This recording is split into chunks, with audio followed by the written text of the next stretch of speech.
So today I have a lower body workout for you guys, and I think I'm gonna throw in my little ab circuit at the end, so make sure you stay tuned for that, because not to brag or anything, it's a good one. Like honestly, it's pretty good.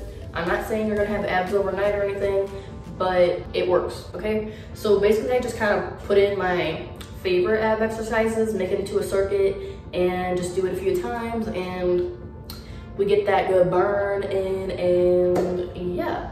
So for my lower body exercise today, I decided that I'm gonna kind of do what I usually do at the gym, but obviously I don't have all the machines, so I'm basically just gonna be doing like a modified version, which I know all my gym people have had to do at home anyways. So I feel like this would be good and very helpful for some people. And I know that the gym's just opened up, but it's Rona season and I'm not trying to get sick. So I decided I'm gonna stay away for a couple more weeks. So we just gotta do what we gotta do to stay safe and healthy. And don't get me wrong, I miss the gym. Like I really miss the gym because I miss my machines. I miss the bars, you know, like the preset bars. I really like using those. I like the Smith machine. Like I miss it, okay? I miss it.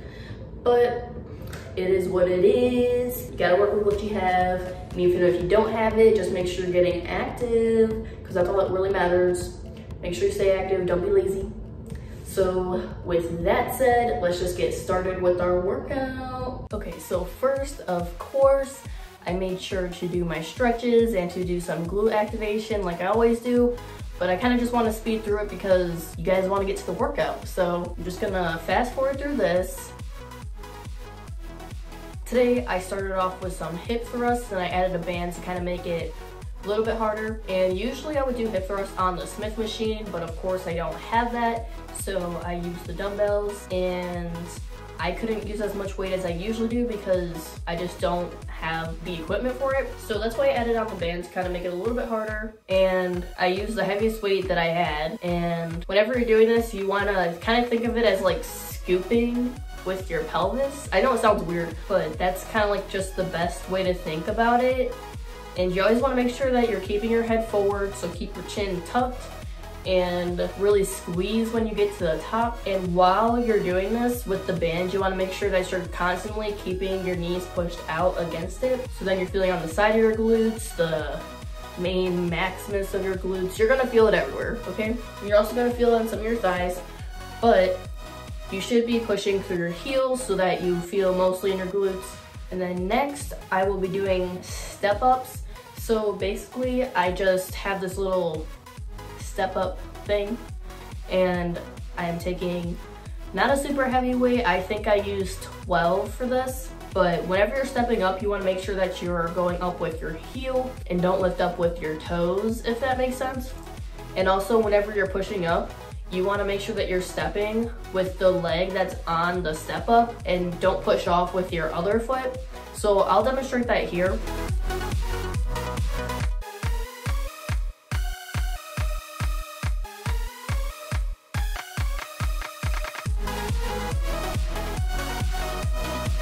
You basically just want to keep all the weight in the leg that you're stepping on. And if you notice, I don't fully straighten my leg at the top. I always want to keep tension on it, so I straighten it, but not fully. So there's always some type of tension, and that way I just get a really good burn throughout my leg. And I usually feel this more in my hamstrings and my booty, I guess. So if you do like a regular step up with your whole foot, so you're using your toes too, you'll feel it more in your quads. But if you're pushing through your heel, then you'll feel it in your hamstrings. So that's just a little tip from me. You can do it whichever way, whatever you're trying to really target the most. That's how you kind of do little different variations, and it changes up the whole exercise. One little thing can completely change the muscle you're targeting. Next, I'm doing this little squat variation. So I put the band right above my knees, and this one it really destroys me. Like, I'm not even being dramatic. It destroys me. I literally cannot get back up once I'm like finished with this. That's how hard it is. I cannot stand. I literally just fall to the ground. So yeah, it hurts, but I mean, it hurts good. And this is one I recently started doing. So basically, I have the band around my knees, or right above my knees, and I start in. So I start with like a narrow squat, I squat down, and you want to make sure you really do a deep squat. Don't be cheating and do a little half squat. I don't want to see that, okay? You want to actually do a full squat as low as you can go, and then you come back up, but not all the way up. So it's kind of like a pulse. So you're gonna do it close leg, then you're gonna step out a little with your right leg, squat back down, come back in, left leg, squat back down.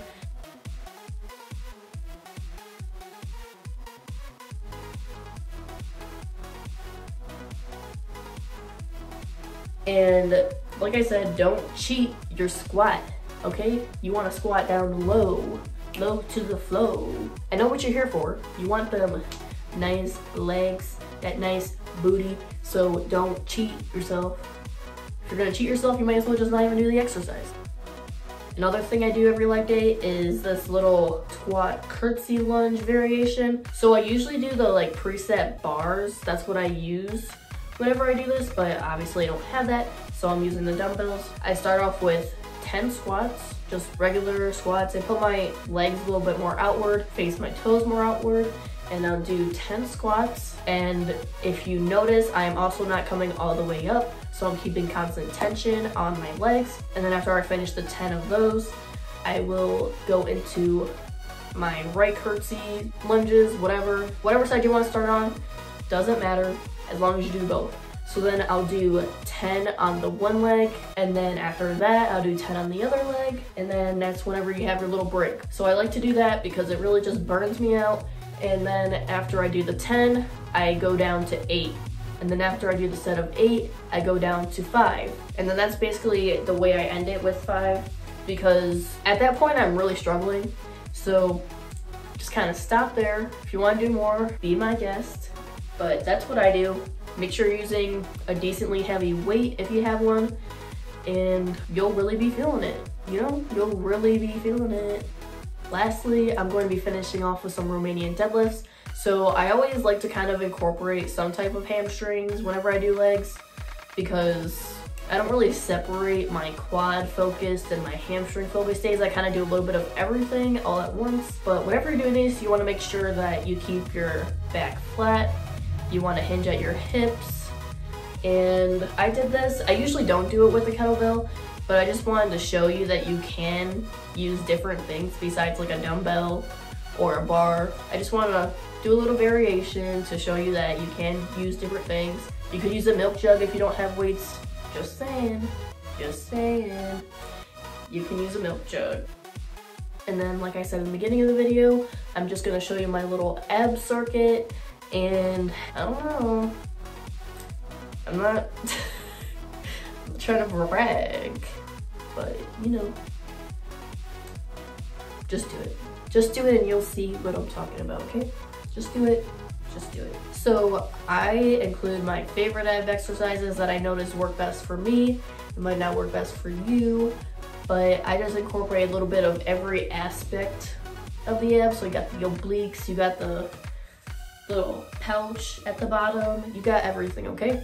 So first, I start off with about 30 to 50 crunches, and whenever you're doing these, you really want to make sure that you're contracting your abs at the top, like really squeeze them, because it will destroy you. But then you'll get abs, so it's worth it. After that, I'll do some toe taps. I do 30 total, so that's about 15 on each side. For this, I noticed that you want to keep your chin tucked in and just contract those abs the entire time, because I used to not do that, and I was kind of confused why people would even do this exercise because I wouldn't feel anything at all. After that, I'm going straight into cherry pickers. I don't know if there's another name, but that's just what I've always called it. So I like to take a weight for this. You don't have to, and you want to just go side to side, make sure you're twisting your body. This will really help with your obliques. And if you take a weight, then it's just gonna intensify the workout. So at first I was feeling a little crazy, and I took a 15-pound kettlebell and I literally fell over. Like, I literally fell over. Whenever I use a 15-pound dumbbell, I'm fine. I think it's just the kettlebell. I'm not used to using a kettlebell for that exercise, but yeah, I like fell over. So I grabbed a lighter one. And right after that, we're going to reverse crunches with a leg extension. So this one is really good for that little pouch you get. This one, I really like this one because it's really burning my abs, you know?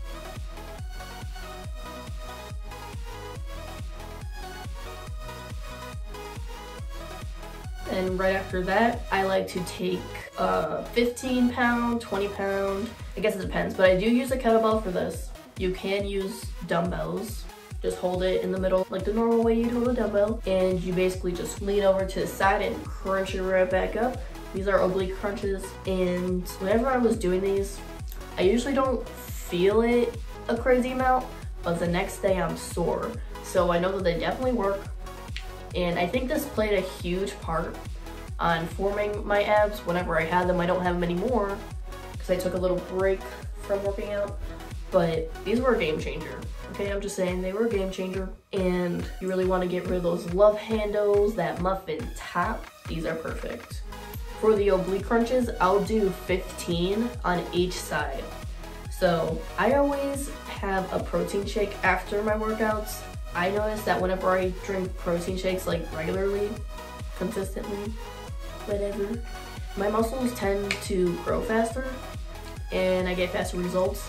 So got my little protein shake right here. So that is all for today's video. I hope you guys liked it. I hope you guys got a good workout, growing them muscles. And if you haven't already, make sure to subscribe and to like the video and join the workout fam. And I'll see you in the next video.